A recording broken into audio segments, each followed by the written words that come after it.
आणि कर्मबंधनातून माझ्या बापाला जर मुक्त व्हायचं असेल तर माझ्या वियोगात माझ्या बापाला मरावंच लागेल. लक्षात राहू द्या. जर देवा स्वतः बापासून सुद्धा जर त्याचा मृत्यू टाळत नसेल तर तुमचं आमचं मृत्यूचं दुःख टाळणार नाही. मग करावं काय लागेल तर आपल्याला देवाकडे यावं लागेल. देवाकडे यायचं म्हणजे करायचं काय तर देवाची भक्ती करायची. आता देवाची भक्ती कशी करायची? आपल्याला आवडेल तशी का देवाला आवडेल तशी? बर, कुठली लक्ष्मी आहे कुणाच्या स्वप्नात आली लिंबाचा फटा घेतल्याशिवाय येऊ नको म्हणून? तुमच्या आई शपथ आहे तुम्हाला, सांगा खरं, बरोबर आहे का? सांगा की कुठून कुठल्या ग्रंथात लिहिलंय लिंब्याच्या फट्याच्या शिवाय लक्ष्मी आई प्रसन्न होत नाही? बरं, तेवढंच नाही, तुम्ही मागं कोंबडण कुंबडी घेऊन जाता, कवा सांगितलं? हे कुणाला आवडतंय? विचारलं का त्या देवीला? बसलत का मांडी घालून, ए सांग मसुबा तुला बकरं लागतं का? अजिबात नाही. बकरं कुणाला लागतं? 2 पायाच्या मसुबाला लागतं. ते कुठला असतो? आपला मेहणा. खायला गॅंग काय कमी असते का? आता मला सांगा, यांना आवडतं तसं तुम्ही भाजी बनवता का? देवाला आवडतं तसं भाजी बनवता? आणि प्रसादाला घेऊन काय जाता जाताना? एवढा तुकडा आका हांडा घरी आणि एवढा तुकडा. सांगा मला, हे आवडतं का देवाला? कुठल्या ग्रंथात लिहिलंय? मायबापू, अजून आपली भक्ती बदलली नाही, अजून आपल्याला समजलं नाही अंधश्रद्धेच्या जोरावर, आणि मग पुन्हा असला भामटा तसला निघाला आणि तसल्या भामट्यानं तसलं केलं. तुम्हाला कुणी जायला सांगितलं होतं त्याच्याकडं? घ्या ना, उघडा ज्ञानेश्वरी, उघडा गाता, सांगा मला जगात सगळ्यात मोठी भक्ती कुणी केली असेल?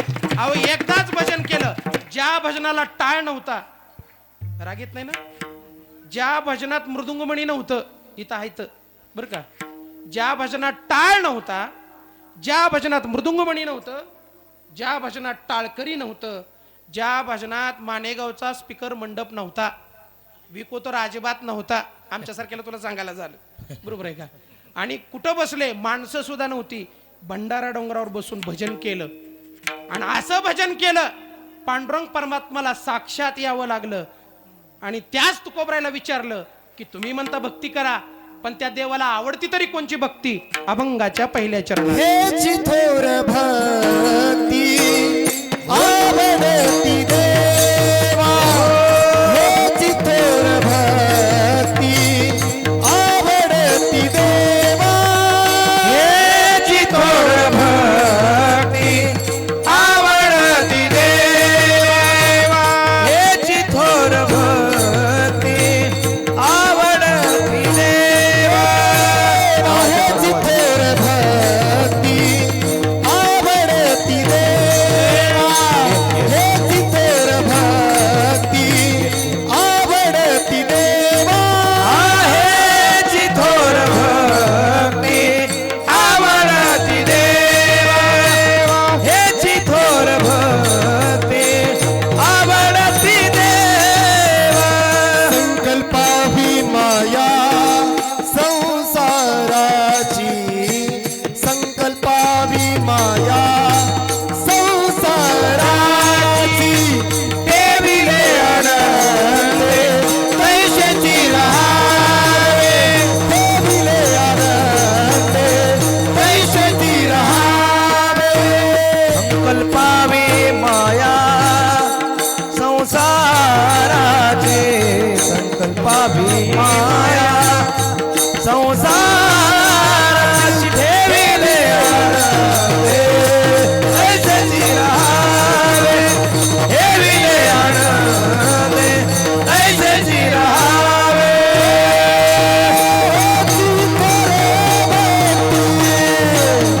हे आवडती देवा, संकल्पावी माया,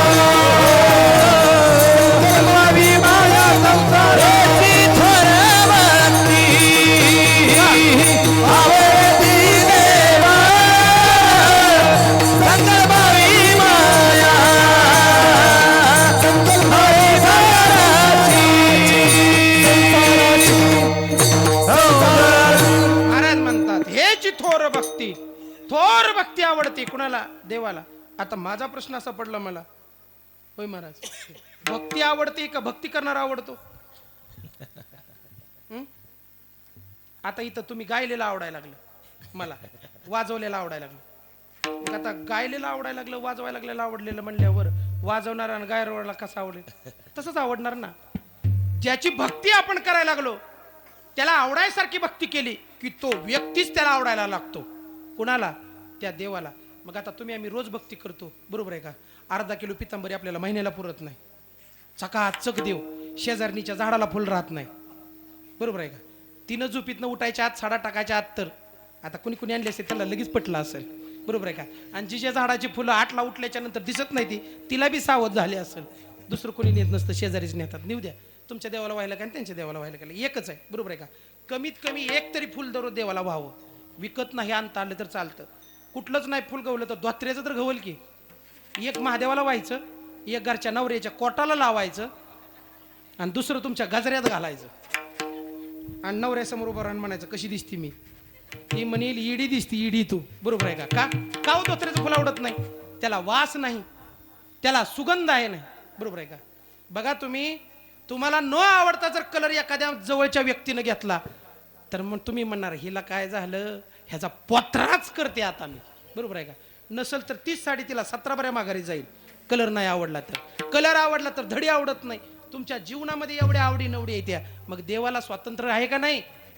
देवाला काय आवडतं? देवाला फक्त एकच आवडतो, काय? ज्याचं संसारावरती प्रेम नाही तोच फक्त व्यक्ती आवडतो. आता तुम्हाला आम्हाला काय आवडतं सांगा मला? काय आवडतं आपल्याला? संसार आवडतो. लय केलाय काही बरोबर आहे का? अजून बी करते तर 2-4 एकर घ्याच, बरं का? घेतल्याशिवाय सोडू नका. तुम्हा मला आवडतो तो संसार. आता मला सांगा, संसार आवडतो का संसारातली बायको आवडते? सांगा की. तो काय का घेत काय अवघड आहे? सहज बोलत बोलत फिरत नाही ना. संतोष महाराज काय आवडतं? खरं सांगायचं. बसलेले असले तर खरं तर सांगा की. थोडं आवडत नसलं तर आवडत म्हणा. काय जमवणाऱ्याला शिवे देऊ पुन्हा आपण? आता देते ते सध्या मधल्यालाच बघते ते, आधी कुणी बघत नाही. मधल्यावरती फक्त एकानंच विश्वास टाकला, तिचं नाव रुक्मिणी. कुणावर टाकला? सुदेव ब्राह्मणावर. मधला माणूस तसा जोडला आणि लग्न कुणाबरोबर केलं?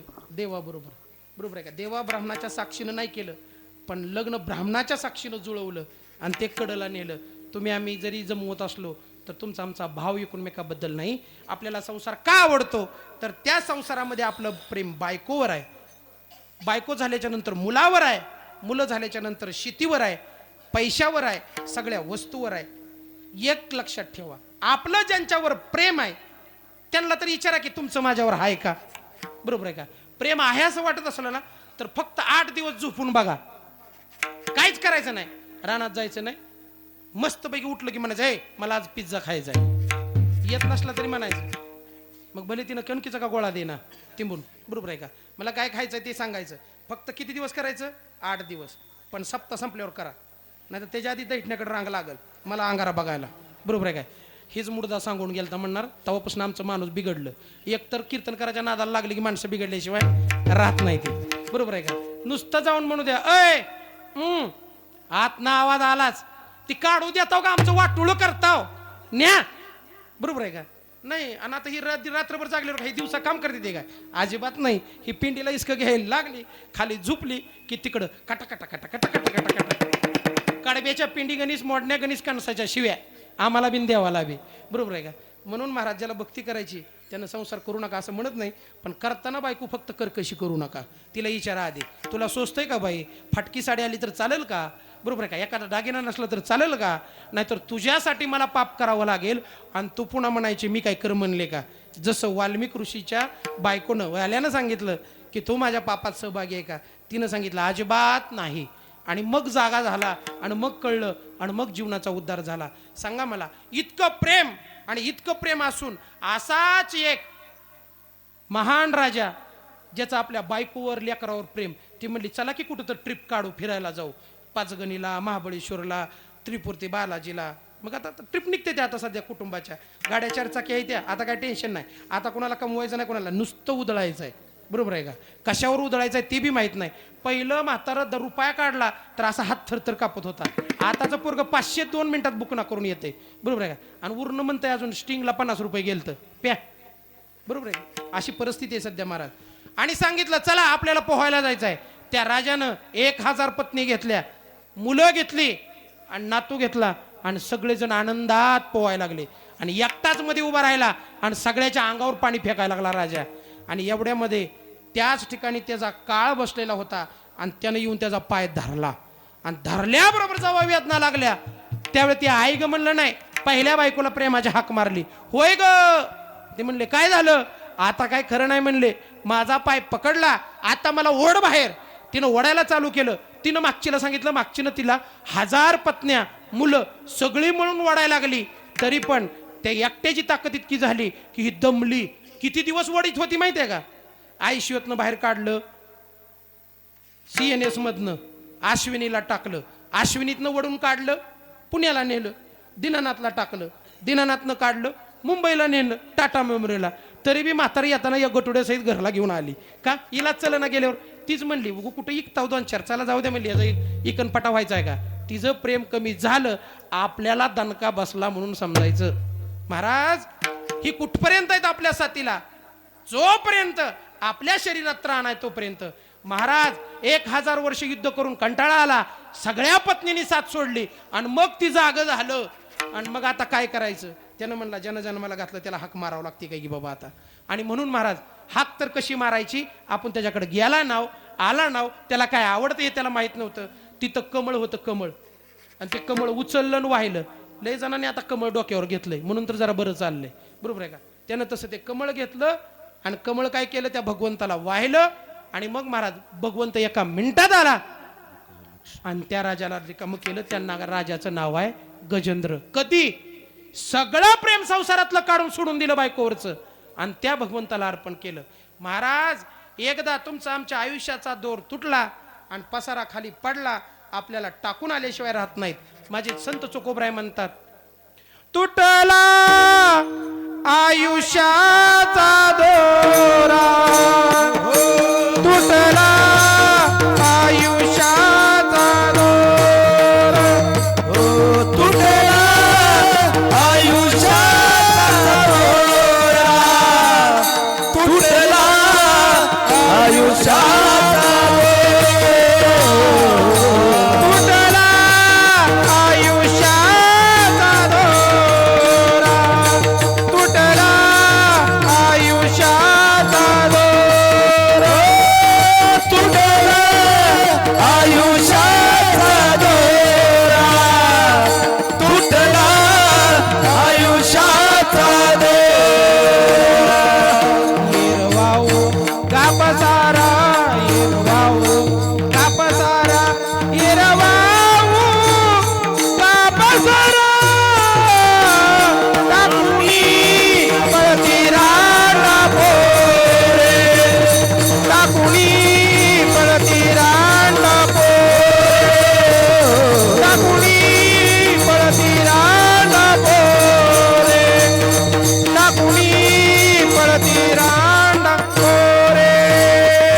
हिरवाहू कापसारा, हिरवाहू कापसारा, हिरवाहू कापसारा, टाकोया पळती राणा पोरे, टाकोया पळती राणा पोरे, टाकोया पळती राणा पोरे, टाकोया पळती राणा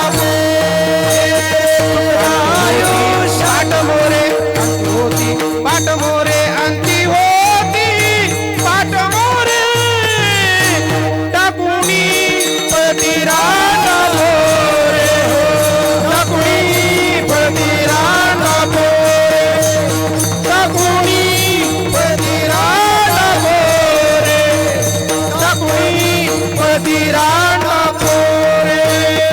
अंती होती, अंती होती, अंती होती, अंती होती, अंती होती, पाठ मारा टाकोनिया पळती राणा पोरे, टाकोनिया पळती राणा पोरे, टाकोनिया पळती राणा पोरे, तिया पळती राणा पोरे. माय बापा जीवनाचं सत्य आहे, ज्या संसारावरती आपलं एवढं प्रेम आहे त्या संसाराची कथा संत सांगतात. माय बापा हो, एकदा जर आपला आयुष्याचा दोर तुटला, किती बी धनीचा मालक असू द्या, 500 एकर रान असू द्या, त्याला त्या पसाऱ्याचा येत किंचित सुद्धा उपयोग होत नाही. झाला विमानाचा स्फोट आणि पडलं खाली, 700 कोटीचा पसारायला किंमत राहिली नाही. काय केलं त्याच्या बायकोनं, काय केलं त्याच्या मुलानं, याचं सोडून द्या. तुमचं आमचं खेड्यातलं उदाहरण घ्या. कोण कुणासाठी राहतं, कोण कुणासाठी मायबापू. एकदा आपल्याला उचलून नेलं की टाकून पळती रांडापुरे. कुठं टाकून येते मशानात. कुठं गेली ती बायको जी शेजेला बसलेली होती, कुठं गेली ती पोरं जी उशाला होती. सगळी पाठमोर झाली. कधी एकदा अंगाला भडागणी लागला. नाही रे नाही कुणाचे वा. कोणी, नाही रे नाही कुणाचे कोणी. नाही रे नाही कुणाचे कोणी, नाही रे नाही कुणाचे कोणी. नाही रे नाही कुणाचे कोणी, नाही रे नाही कुणाचे कोणी, नाही रे नाही कुणाचे कोणी,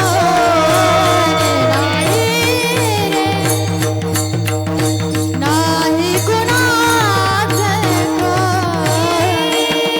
अंती नाचले कलाच प्राण्या माझे माझे म्हणूनी, अंती नाचले कलाच प्राण्या माझे माझे म्हणूनी. नाही रे नाही कुणाचे कोणी, नाही रे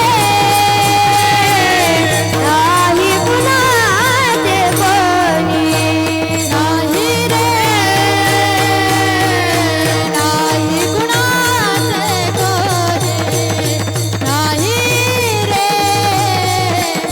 नाही कुणाचे कोणी. बहीण कुणाची बाहू कुणाचा, कोण कुणाचे सगळे सोय रे. मेल्या मागे सर्व राहिले तुटतील धागे दोरे, मेल्या मागे सर्व राहिले तुटतील धागे दोरे. नाही रे नाही कुणाचे कोणी, नाही रे नाही कुणाचे कोणी, नाही रे नाही कुणाचे कोणी, नाही रे नाही कुणाचे कोणी.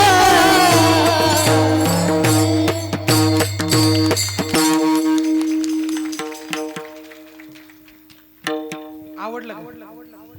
त्यानं गायलेलं आवडलं का? ती पोरगच आवडलं. 2 मिनिटं सगळ्याचं तोंड बघत होतो बरं का मी. सगळ्या वाटायला आपला नातू असा असता तर बरं झालं असतं. नग तुमचा नातू स्टिंग पिऊन घरीच बसू द्या. बरोबर आहे का? कशाला उगाच तुम्ही बदल करता? तुम्हाला आता काठी घेतल्याशिवाय गत्यंतर नाही. थोडी भक्ती बाजूला ठेवा. कमीत कमी संसारातल्या अवस्था तरी बदला. बदला तो मरगळपणा, बदला तो अविचारपणा. बघा तुम्ही, आपली पिढी चालली कुठं? मरणाच्या दारात चालली, मरणाच्या दारात. मुली प्रलोभनाला बळी पडायला लागल्या, फॅशनला बळी पडायला लागल्या, राहणीमान अस्ताव्यस्त झालं. म्हणून एका मुलीनं चूक केली तर दुसऱ्या मुलीला कॉलेजमध्ये जाता येईना, शिक्षणापासून वंचित राहिली. एक गाबडं गलीत बिघडलं तर आखी इथलं नाही रातंजनचं नाही म्हणत, ते बसलेत नशिबानं. बरोबर आहे का? महाराज, 3 माणसं कधीच वाईट नसून व्यसनी नसून. कधी? ज्यावेळेस मुलगी लहान असते ना, त्यावेळेस तिचा बाप व्यसनी नसून, भक्तिवान नसला तरी चालतो बरं का. त्याच्या गळ्यात माळ नसेल तरी चालेल, पण त्याचं जीवन निर्व्यसनी असावं. जर लहानपणी बाप जर व्यसनी असेल तर त्या मुलीचं आयुष्य बर्बाद आहे. तिला कुठं दिलं जाईल, कुठं राहील, काय सांगता येत नाही. कारण त्या माणसानं, त्या बापानं इतकी अवस्था बेकार केलेली असते घराची की चांगली जरी मुलगी असली तर तिला उचमान करून चालता येत नाही, उचमान करून बघता येत नाही. दुसरा, तरुणपणामध्ये तिचा नवरा व्यसनी नसून जर नवरा व्यसनी असला ना तर माऊलीचं इतकं हालायतं जगात दुसरं कोणाचंच हाल नाही. आणि पुन्हा तिच्या चांगल्या आयुष्यात तिचा मुलगा व्यसनी नसावा. बघा तुम्ही कल्पना करा का परिस्थिती अशी निर्माण झाली एवढी. तुम्ही आम्ही फक्त पळतोय कशासाठी? आजचा पैसा उद्या. आज काम बुडलं की आपल्या अंगाची लाई होती का? 300 रुपये बुडलं, 300 नसलं तर चालतील पण अख्ख्या संसाराला काडी लावणारा माणूस नसावा घरामध्ये. बघा तुम्ही एका आईवडिलांनी तपश्चर्या केली आणि महादेवाला सांगितलं अरे किती वर्ष झालं? 50 वर्षी वाढल्यात आली, म्हातारपण आमचं जवळ आलं तर एक सुद्धा मुलगा आम्हाला नाही. शंकर परमात्मा प्रसन्न झाला आणि सांगितलं शंकरानं माझ्याकडे 2 मुलं आहेत. बघा तुम्हाला कुठला वरदानात पाहिजे. एकाला 100 वर्ष आयुष्य आहे आणि एकाला फक्त 16च वर्ष आयुष्य आहे. कोणचा मागायचा?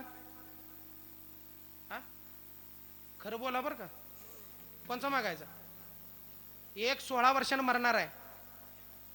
अहो मरणाची भीती आपल्याला आधीच दाचका, नुसतं मरण म्हणलं तरी दाचका येतंय. बरोबर आहे का? इतकं भीतोय आपण त्या मरणाला. बरं इतकं भिवून काय मागची राहिली का? आणि आपलं हा इथं बसलंयच ती फक्त म्हणतंय ऐक कीर्तन ऐक कीर्तन. मला म्हणतंय सांग कीर्तन बघतो तुला वाटणी. बरोबर ते संगच येतंय त्याची फक्त मी त्याला सारखा जपत असतो, त्याला सारखं बॅगाले असतो तुकाराम तुकाराम. मग ती ग बसते. तुकाराम म्हणलं की ती ग बसते. बरोबर आहे का? भगवंताचं नाव घेतं की ती ग बसते. ती म्हणते जरा अजून 4 दिवस नाम घेऊ देऊ याला. आणि मी जर येडवणी करायला लागलो तर मग ती मानगुटीकडून नाही पायाखालच खायला चालू करते जसं रावणाला खाल्लं तसं दिवसांदिवस. महाराज एका माणसाचं पाप जर झालं तर काळ त्याच्या अख्ख्या कुटुंबाला खाल्ल्याशिवाय सोडत नाही. मला सांगायचंय काय, एक मुलगा सांगितला 100 वर्षाचा आणि दुसरा सांगितला 16 वर्षाचा. पण माझा ऐक म्हणले आधी मागायच्या आधी 100 वर्षाच्या मुलाला अक्कल नसणार आहे. 100 वर्षाच्या मुलाला बाई अक्कल नसणार आहे. अख्खं खानदान नरकात नेल्याशिवाय राहणार नाही. आणि 16 वर्षाचा मुलगा त्याला अक्कल तर असेलच असेल, विद्वत्ता प्रधान असेल आणि 16व्या वर्षीच त्याला देवाची भेट होईल. कोणचा देऊ? आई धाडकन पुढे आली बाप सांगितलं 16 वर्षाचा दे, मेला तर मरू दे. बरोबर आहे का? कारण 100 वर्षाचा बी मरणारच आहे. बिना अकलीचं पोरं घेऊन करावं काय? आता आपण ठरवा आपली पोरं कशी आहे ती मी म्हणण्यापेक्षा. बरोबर आहे का? त्यांना का तसं वातावरण झालं? त्या पोरांची चूक नाही मायबाप हो, आपली इच्छा नाही की आपली मुलं मोठी व्हावी. कुठल्या ग्रंथात लिहिलंय की आपला मुलगा IPS करू नका? हा ग्रंथात सांगितलंय IPS असला तरी सुद्धा त्याच्या गळ्यात माळ असावी. कारण का? महाराज म्हणतात आवडे देवाशी. ती अधिकारी आहे म्हणून आवडत नाही देवाला. त्याच्या गळ्यात माळ पडली तर तो अधिकारी आवडल्याशिवाय राहत नाही. आवडे देवाशी तू ऐका प्रकार नामाचा उच्चार रात्रंदिन. तुळशी माळ गळा गोपीचंदन टिळा आणि हृदयी कळवळा वैष्णवांचा. महाराज मागितला मुलगा तथास्तु सांगितलं. गरोदर पण आलं. 9 दिवस 9 महिने संपले. मुलाचा जन्म झाला. पहिला वाढदिवस झाल्याच्या नंतर इतका आनंद झाला. मुलगा झाला ना 50व्या वर्षी. आणि मग महाराज आनंद गगनात मायना. बघता बघता 15वं सरत आलं आणि दोघा मायल्या म्हणजे पती पत्नीच्या मनात दुचका आला. आता 16वं चालू झालं. आता मुलगा मेल्याशिवाय राहत नाही. ज्या मुलाकडे बघून आनंद होत होता त्याच मुलाकडे बघून दुःखी व्हायला लागले. मुलाला वाटायला लागलं इतके दिवस माझे आई वडील आनंदी होते पण कालपासून बघतोय रोजच्या रोज यांच्या बोलण्यात फरक पडायला लागला, आईच्या प्रेमात फरक पडायला लागला. कारण जी आई प्रेमानं आनंदानं मिठी मारायची ती ज्या आईच्या आज मिठी ऊब द्यायला लागली म्हणजे गरम व्हायला लागली सोसना. कारण ती मिठी प्रेमाची नव्हती तर ती मिठी दुःखाची होती. आणि मग महाराज एके दिवशी पोरानंच आईच्या तोंडावरून हात फिरवला आणि सांगितलं आई माझं काही चुकतंय का ग? ती म्हणले का रे बाळा? नाही ग, तू मी आली की रडायला चालू करती. पहिलं मी आली की तू हसायची, तुला जेवायला सुद्धा कळत नव्हतं. आता त्या बाळाला उत्तर नेमकं त्या आईनं द्यायचं काय? ज्या आईला आपल्या मुलाचा मृत्यू दिसत असेल त्या आईला सांगा मला रात्र कशी वाटत असेल. नाही काय म्हणता घाला घातला अचानक काळानं तर त्या आईचं हृदय कसं असेल. पण ज्या आईला माहित असेल की आता मुलगा जाणार आहे त्या आईची अवस्था आपण नाही सांगू शकत माय बाप हो. आणि मग महाराज दिवस उजडायला लागला आणि मग एके दिवशी आईनं डेअरिंग केली. तोपर्यंत बाळाला 15.5 वर्ष आयुष्य पूर्ण झालं. फक्त 6 महिन्याचं आयुष्य राहिलं. आणि मग देवाला तिनं विचारलं बाळानं सांग म्हणलं आई खरं काय आहे ते, ह्या दुःखाचं कारण तरी काय आहे? तिनं सांगितलं तुला फक्त आम्ही वरदानात मागून घेतलं. म्हणले मला कोणी दिलं? ती म्हणले देवानं दिलं. कोणच्या देवानं? भोलेनाथानं. मग झालं काय? काही नाही म्हणले तुझं फक्त आता आयुष्य 6 महिने राहिलंय. मग यात एवढं नाराज व्हायसारखं काय कारण आहे? ते म्हणले बाळा जर उद्या तू गेला तर आम्ही राहिलेल्या आयुष्यात करायचं काय? ते म्हणले तुझं माझ्यावर प्रेम आहे ना मग काळजी करू नको. राहिलेले 6 महिने आपण आनंदात जगू. मरायचा दिवस बघू, लय लांब आहे म्हणले अजून. 6 महिने त्या पोरानं एवढं आनंदात घालवलं आणि ज्या दिवशी मरायचा दिवस आला, टायमिंग दुपारचा 12चा असल्यामुळं पोरानं पहाटे 4 वाजता आईवडिलांचा निरोप घेतला आणि नदीच्या गंगेच्या कडेला गेला. मातीचा पिंड तयार केली महादेवाची आणि त्याची भक्ती करू लागला. त्यानं सांगितलं आईवडिलांना, अजिबात माझ्याकडे येऊ नका, मरायचंय तर मरू द्या, पण त्याचं नाव चिंतन घेत घेत जर मेलं तर काय अडचण नाही. आणि मग महाराज बराबर 12 वाजता यम वरून खाली आला. कारण यम तुमच्या आमच्या दरबारात येणार म्हणजे येणार. आपण कुणाचं पाहुणं? हा नक्की दारावर लिहा, यम राजे. नंबर आहे का कुणाकडे? का देऊ मी? 0000000 किती बी 0 लावा, पण नंबर लागल्याशिवाय राहणार नाही. डायल करायच्या आधीच ती हॅलो म्हणतंय. नुसतं या मला आता फोन, आपण कसं म्हणतो एखाद्या माणसाला, आता निघाले मोबाईलवर, ज्याचं नाव घ्यायचं त्याचं नुसतं अक्षर उच्चारलं की यायला लागलंय. तसं यमाचं अक्षर उच्चारायला सुद्धा गरज नाही, ते आधीच येतंय. तसं ती आला आणि त्यानं सांगितलं, ए आता निघायचंय, चल आवर. त्यानं महागारी वळून बघण्याच्या ऐवजी त्या पिंडीच्या साळुंकीला मिठी मारली. कशाला मारली? मिठी मारली आणि देवाला प्रेमानं हाक मारली, देवा आता माझं तुझ्याशिवाय कोणी नाही, जरी मला न्यायचं असेल तर तुझ्या स्वरूपाला प्राप्त होऊ दे, अन्यथा मी आता तुला सोडणार नाही. यमानं फासा टाकला, तसा पिंडीसहित फासा पडला. हे वरचा बाबा दचकला ना कैलासावरनं. म्हणला मॅच खातं दिलं, मलाच आवळायला लागलं खातं. डोळं उघडलं ना त्यानं. ती फाशी कुणाला लागली? इथं नाही लागली, कैलासात शंकराच्या नरड्याला लागली. बरं जाऊ दे म्हणले, चुकून लागली असेल. दुसरा फासा टाकला, दुसुंदा बी लागला. पुन्हा तर नागानं फणाच काढला, गळ्यात होतं ना ते, कारण ती बी आवळलं गेलं त्याच्याबरोबर. आणि मग महाराज तिसरा फासा टाकला. फासा टाकल्याबरोबर भगवान परमात्म्याला राग आला आणि भगवान परमात्मा कैलासावरनं त्या पिंडीतूनच बाहेर निघाला, पिंड फोडून धाड करणं. आणि जसं बाहेर निघालं तसं यमाच्या छातीत त्रिशूळ घातला आणि यमच मारून टाकला. पद द्यायचा अधिकार ज्याला आहे त्याला घ्यायचा अधिकार आहे. यमाला निर्माण करणारा भगवान शंकर आहे. यमाला मारून टाकलं आणि त्या बाळाला 16 वर्षाच्या उचललं आणि जवळ घेतलं. संकल्पावी माया संसाराची. आई त्यागली, बाप त्यागला आणि मृत्यू सुद्धा त्यागला. आणि मग महाराज त्याच मुलानं हात जोडला देवाला आणि सांगितलं, म्हणले अय तिकडं रातनजनकडची वैराग भागातली कोण कोणाची तिकीट आहे तिथे राहतेली, यम मेल्यावर किती आनंद झाला असेल. आदल्यावर आदव्याला लोक उडवायला लागली. त्यानं सांगितलं असं करू नको, माणसं मारणं सुद्धा गरजेचे आहे. आणि मग महाराज यमाला जीवनदान देणारा पहिला जर कोण ऋषी असेल तर त्याचं नाव आहे मार्कंडेय ऋषी. आणि तो मुलगा म्हणजेच मार्कंडेय ऋषी. मला सांगा, ज्यांनी संकल्प करून त्या भक्तीनं जर मृत्यूवर विजय मिळवला असेल तर तुम्हाला आम्हाला का मिळवता येणार नाही? पण महाराज या संकल्पावी माया म्हणजे काय करायचं? फक्त इकडचं प्रेम काढायचं आणि तिकडं न्यायचं. रोप इकडचं उपटून तुम्ही कांद्याचं दुसरीकडे लावता, मिरचीचं कुंडीतलं रोप उपटीता, तुळशीच्या टाकलेलं बी, बरोबर आहे का? आणि 2 झाडं लावता आणि त्याच्यावर अख्खा परपंच भाग होता. तसं इकडचं प्रेम काढा आणि देवावर लावा. आणि हे प्रेम लावल्यावर देवावर तुकोबरायला विचारलं, मग आम्ही राहायचं कसं? त्यांनी सांगितलं, जसा देव ठेवील तसं राहा. अभंगाचं 2रं चरण. ठेविले आनंद तैसेची राहावे, ठेविले आनंद तैसेची राहावे, ठेविले आनंद तैसेची राहावे, ठेविले आनंद तैसेची राहावे, ठेविले आनंद तैसेची राहावे, ठेविले आनंद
बापा सगळा सोडून संकल्प करायचा आणि सगळं संसारातलं प्रेम देवावर लावायचं. आणि एकदा देवावर प्रेम लावलं की जसं देव ठेवील तसं आपण राहायचं. देवाला काळजी आहे महाराज आपली. बघा तुम्ही, दुर्योधन मरणाच्या दारात पडला. रक्ताच्या थारोळत पडलेल्या दुर्योधनाकडे जायला कोणच नव्हतं महाराज. शेवट महाभारताचं युद्ध करून त्याच्या बाजूने फक्त एक जणच राहिला होता. त्याचं नाव अश्वत्थामा. आणि अश्वत्थामा जवळ गेला आणि दुर्योधनाला विचारलं, कसं वाटतंय? ते म्हणला, वाईट वाटतंय. कशाचं? ते म्हणला, आपली सगळीच मेली र, पण त्या 5 पैकी एक बी मेलं नाही. म्हणला, कोणापैकी? 5 पांडवापैकी. बघा तुम्ही, काय काय जण लय असते तशी. ती म्हणते आपलं पडू दे रे सगळीच 9च्या 9 शीट, पण त्यांचं ही एवढ्या वार्डातलं यायला नाही पाहिजे होतं. कसा डोंबाळा उठतो काय माहिती पोटात असा. बरोबर आहे. बरं तेवढंच नाही, माझं पोरग नापास झालं तर चालत होतं र, पण त्याचं का नाही पोलीस भरतीत बसायला नाही पाहिजे होतं. बघ लय अवघड झालं. आता काय ती बेतं काय कोणाला बघतो, त्याला पहिलाच ऊत. ही आपली भाषा. महाराज तसल्यातलं ती दुर्योधन होतं बरं का. त्याच्या वंशात शिरू नका. बरोबर आहे का. आपल्याला कोणाचा वंश पकडायचा आहे? वंश परंपरा दासमी अंकित. आपल्याला परंपरा जोडायची आहे तुकोबरायची, आपल्याला परंपरा जोडायची आहे नातांची, आपल्याला परंपरा जोडायची आहे माऊलीची. महाराज सगळी मेले आणि अश्वत्थामाला सांगितलं त्यातलं एक तरी मारून आण. ते म्हणला, काय काळजी करतो, 5च्या 5 संध्याकाळी मारतो, ही प्रतिज्ञा माझी. आणि वचन दिलं दुर्योधनाला आणि गेलं महाराज. आता गेल्याच्या नंतर भगवंताला माहित होतं, एवढा भगवंत सहकारी जरी करत असला तर पांडवाच्या चरित्र जीवनामध्ये यत्किंचित सुद्धा बदल केला नाही. आता माहित असल्यामुळं 5 पांडव घेतलं आणि कृष्ण परमात्मा वनात निघून गेला. आणि इकडं संध्याकाळच्या टायमाला त्याची 5च्या 5 पोरं झोपली होती. कुणाची? 5 पांडवाची. अभिमन्यू तर आधीच गेलता.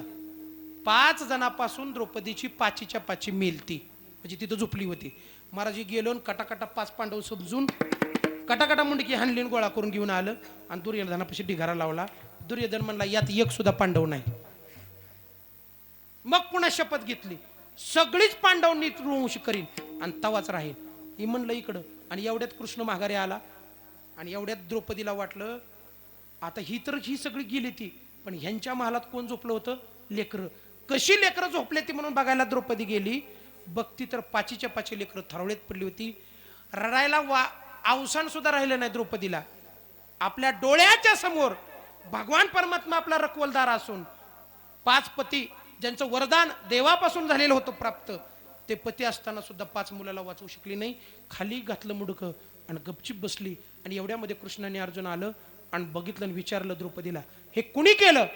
ती म्हणली, गुरुद्रोणाच्या पोरानं अश्वत्थामानं. आणि त्यानं शपथ घेतली पांडव निर्वंश करीन म्हणून. त्यात आपल्याला कोणाला सोडणार नाही. आणि मग महाराज एवढ्यामध्ये अर्जुनाला आणि कृष्णाला राग आला आणि मग महाराज त्यांनी सांगितलं अश्वत्थामाला सोडणार नाही.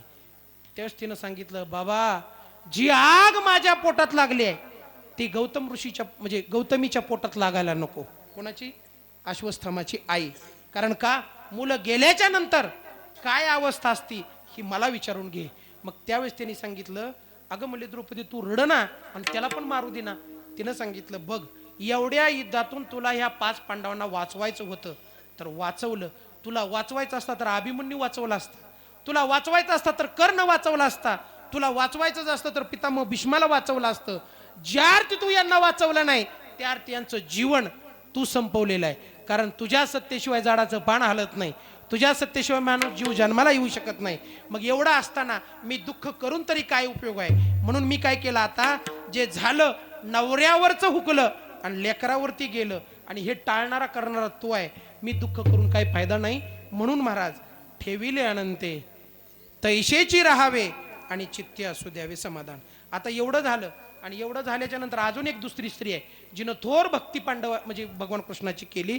तिचं नाव आहे कुंती. सगळं झालं आणि देव निघाला आणि निघाल्याच्या नंतर कुंतीला सांगितलं, आता जातो, आता सगळं संपलं, आता काय टेन्शन घ्यायचं काम नाही. दुर्योधन मरायला लागलाय, दुर्योधन मेल्याशिवाय राहणार नाही. आणि एवढ्यात सांगितल्याच्या नंतर तिनं सांगितलं, देवा तुम्ही चाललात पण मला काय करा, दुःख द्या. का? ज्या ज्या वेळेस दुःख झालं त्या त्यावेळेस तू आमच्या जवळ आला. आता सुखाची प्राप्ती झाली तर तू आम्हाला सोडून झाला. जर मी आगाव काय दुःख व्हायचा प्रयत्न केला तर त्या उद्योगाचं फळ म्हणजे काय भेटेल, मला दुःखच प्राप्त करेल. मग त्यापेक्षा दुःख असेल तर तू जवळ आहे. म्हणून महाराज म्हणतात तुम्ही काय करा, उद्योग वाढवू नका, जे दुःख आलंय ते भोगत राहा. ते दुःख दूर कमी करण्याच्या नादामध्ये दुसरं दुःख आल्याशिवाय राहत नाही. वाहिल्या उद्वेग आणि दुःखाची केवळ आणि भोगणे ते फळ संचिताचे. तुम्हा आम्हाला जे फळ भेटायला लागलंय ते संचित कर्मानुसार भेटायला लागलंय. आणि कुंतीनं सांगितलं जेवढं काय आम्ही भोगलंय ते आमच्या संचितानुसार होतं. आणि म्हणून महाराज एवढ्यामध्ये उत्तरा पळत आली आणि देवाचं पाय धरलं आणि देवाला सांगायला लागली, देवा आता एक करा, आता माझ्या जीवनाचा भार तुम्ही सांभाळा. कारण का अभिमन्यूचा बदला घेण्यासाठी अश्वत्थामानं काय केले, ब्रह्मास्त्र सोडले. आणि ते ब्रह्मास्त्र आता येऊन अभिमन्यूचा गर्भ माझ्या पोटामध्ये वाढतोय. ते ब्रह्मास्त्र जर पोटावर आदळलं तर पांडवाचा वंश वाढणारा माझ्या पोटात मेल्याशिवाय राहणार नाही. म्हणून आता मी तुमच्यावरती भार घालते. पण भार घालायच्या अगोदर उत्तरेला विचारलं, देवानं तू मला काय देशील? त्यावेळी त्यांनी सांगितलं, देण्यासारखं माझ्याजवळ आता काय नाही, माझी मातृत्वाची जी प्रेम आहे ती प्रेम मी तुझ्यावर अर्पण करते. म्हणून देव कधी पण भक्ताच्या अंतकरणामध्ये त्याच्याविषयी किती प्रेम आहे, संसाराविषयी माया आहे का नाही हे चेक केल्याशिवाय घेत नाही. म्हणून तुम्ही आम्ही 1-2 मिनिटासाठी संसाराची माया बगलला ठेवू आणि आनंदानं त्याला जे आवडतं ते नाम घेऊ. विठोबा रखुमाई विठोबा रखुमा रखुमा रखुमा रखुमा रखुमा विठोबा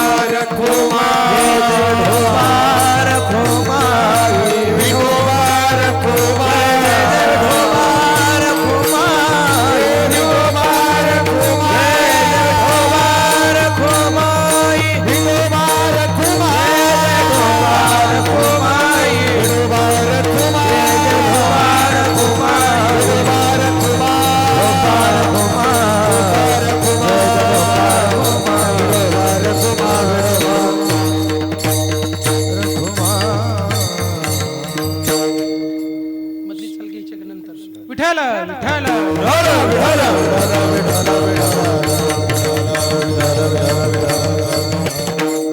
आज किती आनंदी असायला पाहिजे. आज कोण जन्मले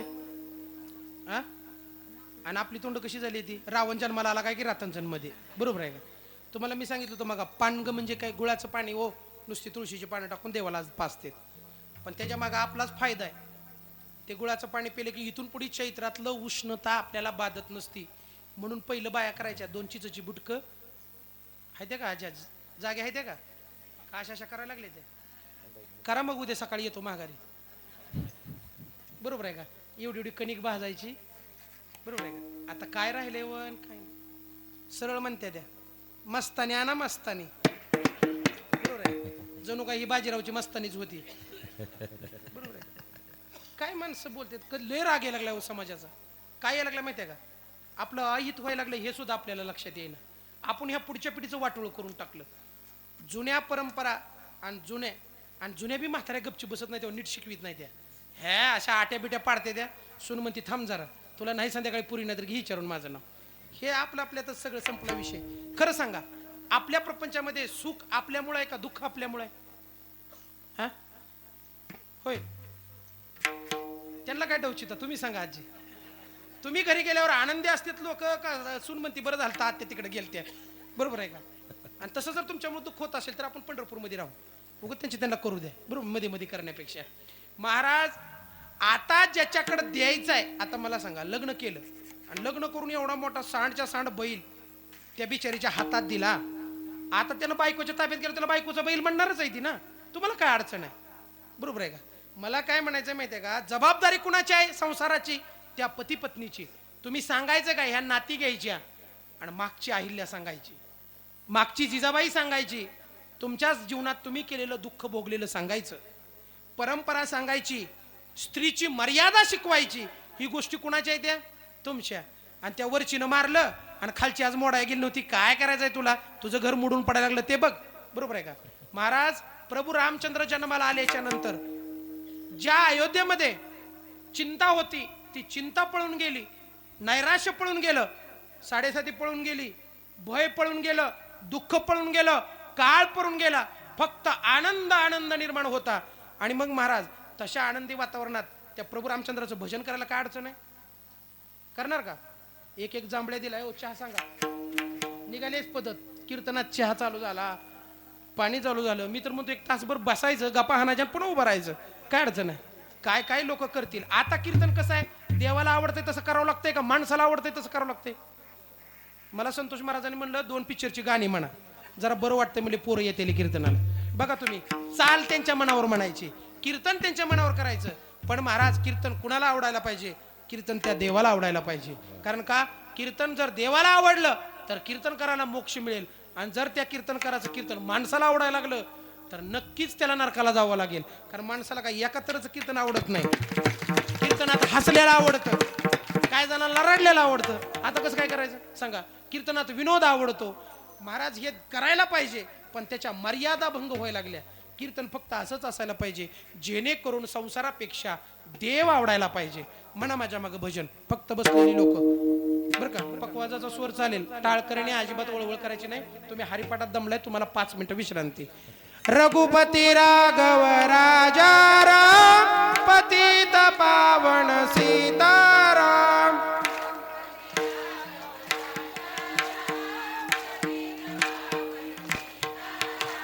रघुपती राघव राजा राम, पतित पावन सीताराम.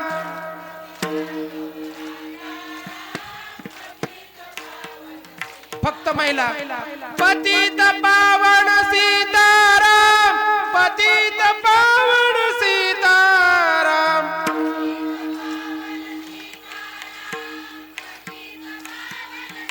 आता पुरुष मंडळी. पतित पावन सीताराम, पतित पावन सीताराम.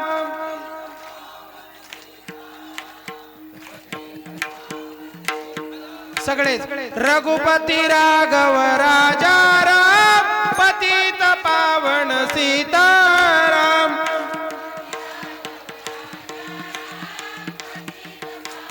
वाजवा टाळकरी. राम लक्ष्मण जानकी, जय बोलो हनुमान की. राम लक्ष्मण जानकी, जय बोलो हनुमान की.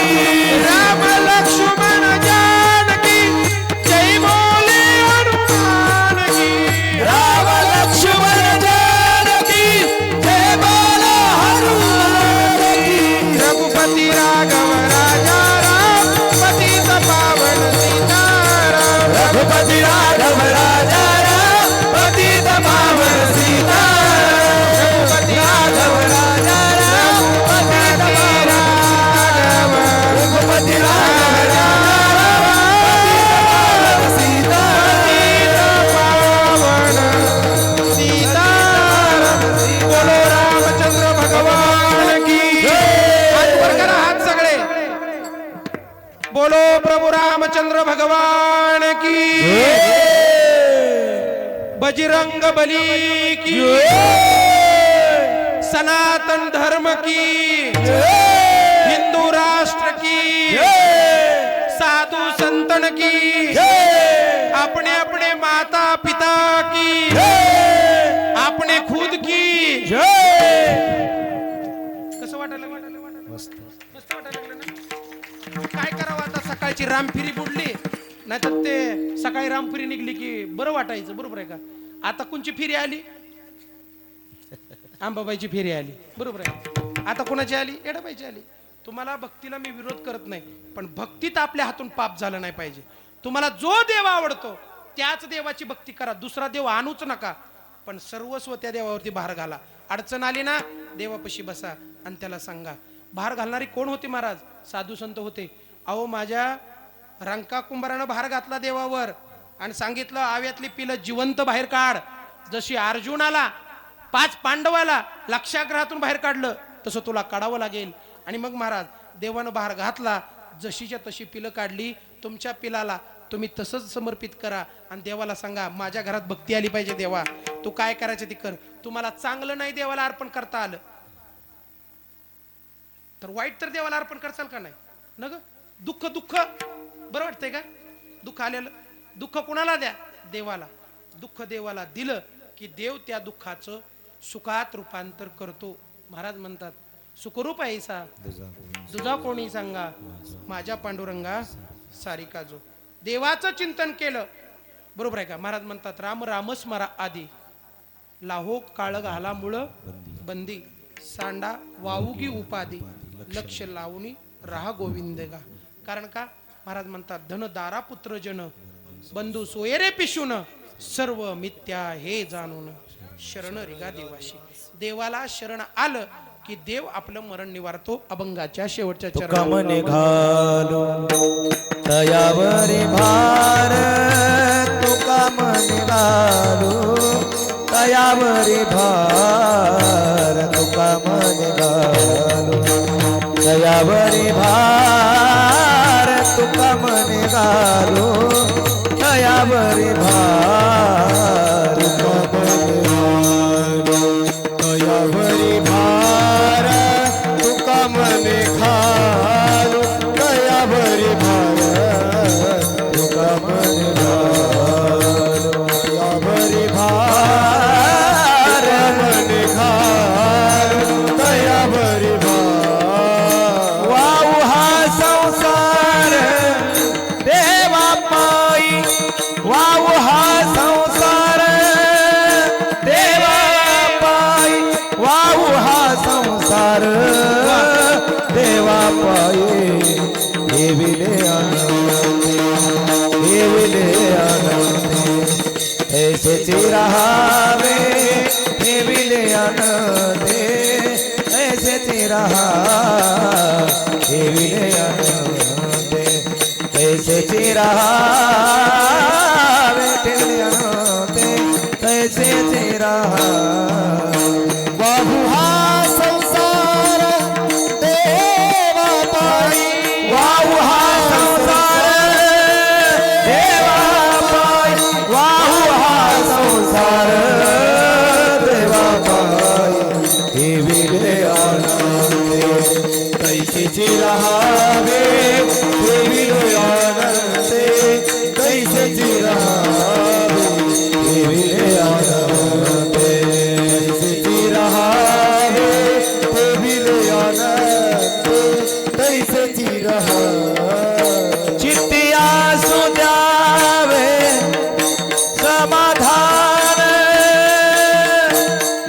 चित्ती आसू द्यावे, चित्ती आसू द्यावे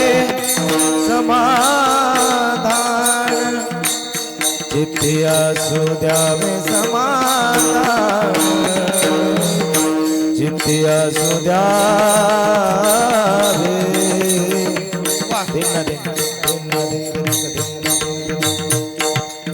चित्ती आसू द्यावे समाधान, समाधान, समाधान,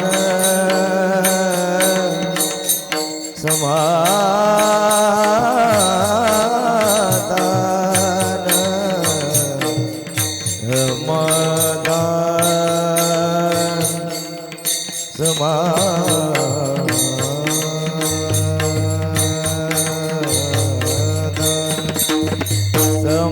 समाधान, समाधान, समाधान, चित्ती असू द्यावे, असू द्यावे समाधान, समाधान, समाधान,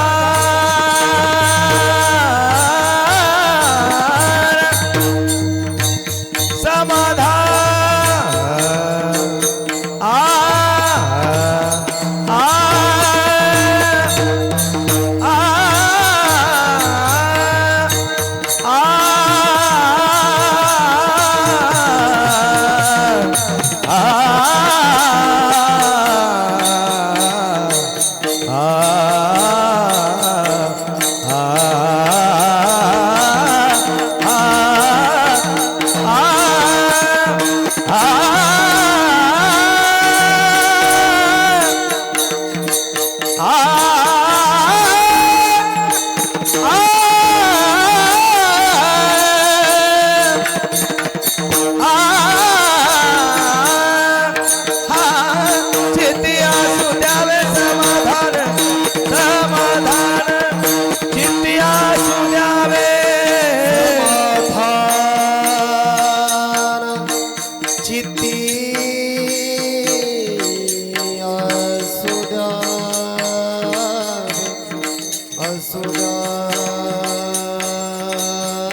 तैसेच राहावे ठेविले आनंदे तैसेच राहावे ठेविले आनंदे तैसेच राहावे ठेविले आनंदे तैसेच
संसार देवा पाय. बाहेर घातल्यावर आवाज सुद्धा निघला म्हातारपणात सुद्धा, बरोबर आहे. आणि एवढाच बाहेर तरुणपणात घातला असता तर महाराष्ट्र गाजविला असता, बरोबर आहे. महाराज परमार्थ माणसाची किंमत करतं, पण माणसालाच माणसाची किंमत नाही, असं झालंय महाराज. तुम्ही कष्टकरी मंडळी आहेत बघा, तुम्ही किती दिवसभर हे करून आलात काम करून. इथलं एक सुद्धा असं नाही की ज्यानं काम केलं नाही. मी तुम्हाला त्रास देणार नाही, तो भाग वेगळा, कारण आपण कष्टकरी माणसं आहे, आपण कष्ट करतो म्हणून तर सगळी सुखानं खातेत ना, याच्याबद्दल दुमत नाही. पण त्या कष्टात जर तुम्ही चिंतन करत करत जर कष्ट केलं ना तर 100% त्रास जाणवत नाही. बघा तुम्ही कुणाचं तर काहीतरी बोलण्यापेक्षा राम प्रत्येक चिपडा गणेश त्या ह्याच्या गणेश चिपट ज्वारी त्याच्या आधी आपल्या घरला येईल, त्याला काय भांडायचं चिपट बरोबर जास्त वाढ म्हणून, बरोबर आहे. पटा पटा पटा नामचिंतनात जसा राग आल्याच्या नंतर न जेवता काम करताना तसं राग येऊ द्या आणि चिंतन करत जावं. माय बाप हो, सावध व्हायची गरज आहे. कठोर कावाणी वापरली तर आपल्याला धर्माचं पालन करायचं आहे. एखादी गोष्ट जर सहजासहजी निघत नसेल तर आपण त्याला घाव घालतो आणि बाहेर काढतो. महाराज पुढच्या वर्षीपर्यंत कमीत कमी 7-8 घरची तरी पोरं तुमच्या इथली इथं उभं राहिली पाहिजेत. बघा गेल्या वर्षी 2-4 मुली होत्या, पण ह्या वर्षी एक बी उभी राहिली नाही. लग्न झाली का त्यांची? इकडं ह्या 2 बारके आहेत हो, 4-5 होते की गायला उभा राहिले. तू कुठले? मुंगशी? बरोबर. कोणची? आर मुंगशी का? बरोबर. तिच्यासाठी टोळ्या वाजवा. स्त्री पुरुष हा भेद नाही बरं का, पण काही लोकांच्या मर्यादा असतात. मी काही कुणाच्या भानगडीत पडत नाही, मला काही फडफड करायला जमत बी नाही, मी कुणाला नावं ठेवत नाही आणि ठेवण्याचा मला अधिकार पण नाही. मी एकदम लहान पामर जीव आहे आणि मला फक्त माझा उद्धार करायचा असं मला वाटते. मी काय तारणे इतका मोठा नाही आणि एकदम वाक्यसुद्धा ब्रह्मवाक्य बोलता येत नाही ती, कारण आपण माणूस साधारण आहे. पण महाराज मायबाप हो, ज्यावेळेस तुमचे चेहरे प्रसन्न असतात त्यावेळेस वक्त्याला सुद्धा आनंद होतो. मला आल्याच्या नंतर रातंजण म्हणलं की इतकं भरून येते, कारण तुम्हाला माहीत नाही तुमच्या ह्या भूमीत ताकद किती आहे. इथं हिरं असं जन्माला येत आलं की सांगायचं काम नाही, पण तुम्ही पुण्य करावं लागेल आणि ते पुण्य भगवंताच्या कृपेने मिळतं. आता भगवंताची भक्ती सांगितली. देवाला कोणची भक्ती आवडते माहिती आहे का? कोणची? ज्या घरात तुम्ही गेलात त्या घरचीच माणसं देव समजून सेवा करा. 100% देव तुमच्या घराला आल्याशिवाय राहणारा नाही. सोयराबाईनं सासऱ्याची सेवा केली तर बाळातपणाला देवाला येऊन बाळातपण करावं लागलं. तुम्ही ॲम्ब्युलन्सला फोन केला तर ॲम्ब्युलन्स दुसऱ्या गावात शिरती, कारण ॲम्ब्युलन्सवाल्याला माहीत असते लय बाई कुडीला आहे, जायचंच नाही इथं. बरोबर आहे का? दवाखानं बंद होते तर शिजरची पाळी येते. कशामुळे येते? एवढा त्रास का भोगतो? तुम्हाला सगळं पाहिजे, पण ज्यांच्या सेवेनं पुण्य भेटतं ती सेवाच नको असेल. खेड्यातल्या माणसाची जर ही अवस्था बनायला लागली, शिटीत तर विचारूच नका. चुकून पोरं जर तिकडे राहिला असतील तर जाऊ नका. खुकून घरात मारा, पण तिकडं जाऊ नका. तिकडं गेल्यावर तर एकट्याला कोंडून 2 दिवसात मारून टाकतेली. बरोबर आहे का? ना त्या फ्लॅटचं जसं एखाद्या कपाटाला बॉक्स असतं का, तसं ती घर आहे. ती आतमध्ये घुसायचं आणि बाहेरनं कुलूप लावायचं. कशाला? त्या ड्रावरला, आणि आतमध्येच बसायचं. काय झालं तर लय झालं तर खिडकीतनं बघायचं, ह्याच्या पलीकडे काय हे नाही. एवढा आनंद जो खेड्यात आहे तो शहरात नाही महाराज. तुमच्या आमच्या विचाराची परिस्थिती बदलल्यामुळे हे सगळे वातावरण निर्माण झालं. म्हणून सांगतो, एक लक्षात राहू द्या, संसारातलं जर दुःख कमी करायचं असेल तर त्या देवावर भार टाका आणि निवांत चिंतन करत करत. तुम्ही म्हणसाल मग देवावर उद्या सकाळी भार घालते आणि उगा निवांत बसते, स्वयंपाक बी करीत नाही आणि काहीच करीत नाही, सप्ताह आहे तोवर भागल बरं का? नाही, भार घालायचाच म्हणल्यावर माणसं खुडी नाही, ते ऐकलेलं चुकीचं बोलतात ना. पुन्हा भार घालायचा याचा अर्थ फक्त आपण निमित्त मात्र बनायचं. जी गोष्ट आपल्या हातात नाही ती सांगायचं नाही. देवाला सांगायचं वादळ आलं ना, कडणी जाऊ दे, आमच्या गावावर सप्ताह आहे. बरोबर आहे का? काय काय लोकांना बरं वाटलं असेल रात्री वादळ आलं म्हणल्यावर, निवांत झोपायला मिळालं. बरोबर आहे का? का नाही? देवळात केलं. किती लोक आली? 100 होती, म्हणजे गळाला लागलीच की. बरोबर आहे का? लागली नाही पाहिजे. ज्या दिवशी पाऊस येईल त्या दिवशी तर संकट सांगायसाठी जास्त पाहिजे. मी म्हणलं देवा रात्री माणेगावात फजिती झाली आहे म्हणलं लोकांची, रातंजण म्हणजे आज काय करू नको म्हणून ती गेलं तिकडून बघून. ही तुमची कृपा महाराज. जरी बोलताना काही वाक्य चुकलं असेल तर तो माझा बुद्धीचा दोष समजा. मी पामर आहे, मज पामर आहे काय थोरपण, पायाची वाहन पायी बरी. झालेली सेवा तुमच्या चरणी, मायबापांच्या चरणी अर्पण करतो, पांडुरंगाच्या चरणी अर्पण करतो, प्रभू रामचंद्राच्या चरणी अर्पण करतो. आपल्याला हे सगळं जागं ठेवायचं आहे आणि हे जागं ठेवण्यासाठी, धर्माचं पालन करण्यासाठी तुम्ही आम्ही सगळी जागं व्हायचे. त्यातलाच एक महत्त्वाचा भाग म्हणजे सोमनाथ कार्डिले महाराज. बघा, तुम्ही एवढ्या लोकांचं पुण्य त्यांनी घेतलं. यांची आईबाप ही लेकरं ठेवून बिंदास घरी झोपले ते. बरोबर आहे का? आता त्यांना बी आहे का टपरीवरनं येतं काय की, सिगरेट वडतं काय की, तंबाखू खातं काय की, दारूच पितं काय, काय नाही टेन्शन. बरोबर आहे का? त्यांनी बराबर लेकरं घातली, निवांत झाली. याचा अर्थ जर मुलं शिक्षणात जात नसतील तर त्याला वारकरी बनवा, शिक्षण करत असतील तर त्याला घरी वारकरी धर्म शिकवा, जेणेकरून तो अधिकारी जरी झाला तर भ्रष्ट होणार नाही. मृत्यू तुम्हा आम्हाला चुकणार नाही. त्या मृत्यूला जर चुकवायचं असेल तर साधू संतांचं चिंतन करावं लागतं. ते कसं? प्रेमानं. ज्ञानेश्वर माऊली ज्ञानराज माऊली तुकाराम, ज्ञानेश्वर माऊली ज्ञानराज माऊली महाराज, ज्ञानेश्वर माऊली ज्ञानराज माऊली महाराज, ज्ञानेश्वर माऊली ज्ञानराज तुकाराम तुकाराम तुकाराम तुकाराम तुकाराम. चला चला चला, तुकाराम तुकाराम तुकाराम तुकाराम तुकाराम तुकाराम तुकाराम तुकाराम तुकाराम तुकाराम तुकाराम